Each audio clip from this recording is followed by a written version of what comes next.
Hello everyone, today I'll be doing a guide on the return of the demonic beast Crockshell. So this beast, they've added a new difficulty to it, which is the Hell difficulty, which pretty much nothing has changed, just increased stats and higher CC. Of course you can use two teams, that means you'll need 160k in total from both teams. So the first team I recommend is, of course, if you have Keo. If you don't have Keo, I will have a replacement, don't worry. Keo, Red Demon Melee, and Green Escanor. This is because you need Ignites, you need to apply, I think, 6 Ignites to be able to move on to the next phase and for him to lose the damage reduction buff. So if you do not have Keo, there is another one you can use, Kane. You can use Kane as well, because Kane has 2 Ignite skills, which of course will be very handy. Melee has an Ignite skill, so turn 1, theoretically you can do 4, all you need to do then pull 2 more, and you have a pretty high chance to, as only 2 of your cards are not, what's it called, Ignite cards, so that's what it's called. And for my secondary team, I recommend POWERSTRIKE. I've got King just for the shield. I could probably switch out King for someone like Diane, just for the increased damage dealt. Of course, I do have a relic. She also was wearing some weird gear because I was doing the Demonic Beast.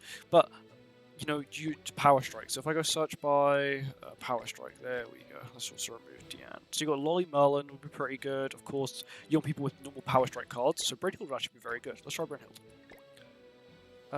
And now I think we're good. So let's get into it. So of course you start with team A, and then you go on to team B. I will show the change. Let's just quickly turn the audio down because that is very loud, as I can see on the recording. So turn 1, of course, because I have Keo, I immediately put 4 ignites on. But of course, if you have Kane, you can just play 2 Kane cards, and then the turn after play these 2 cards. It will take you roughly 3 turns. Of course, you do want them somewhat leveled up so they can tank. For example, my Demon Melee might die because my Demon Melee, he's got like no gear on. He's got like HP defense, nothing good. Just so he's able to tank just 1 hit, really. He doesn't even need to tank, because after you're done with the Ignite stages, you don't have to worry about Ignites at all, unless, of course, it takes you too long. Good for Escanor that time, that's fine. That's fine. Now, at the end of this phase, it should transform.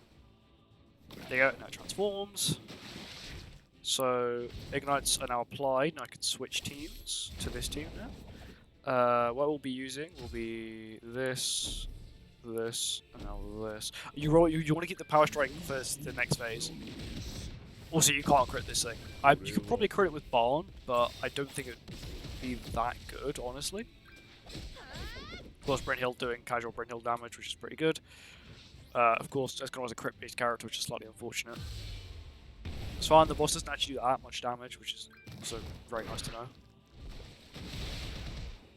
He does like no damage at all. Sorry, I was going to do patience thing with attack right now. Brynhild should kill her, but I'll use the Escanor card as well, just in case. Yeah, that's a 7, by the way, it doesn't crit. Brynhild, of course, kills, because it's Brynhild. Brynhild's also got a debuff on her now, or no, it's gone now. But she had a debuff on her, which means she does double damage.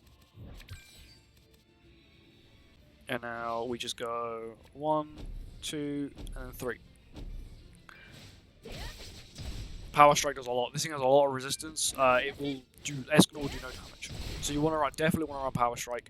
Brynhild is very good. Red Sariel, Lolly Merlin, I think would also be pretty good. Of course, might be better than Escanor because of course you can apply ignites. But that's the team I used, and that's it. So if you enjoyed it, make sure to like, comment, subscribe, and I'll see you in the next one. Goodbye.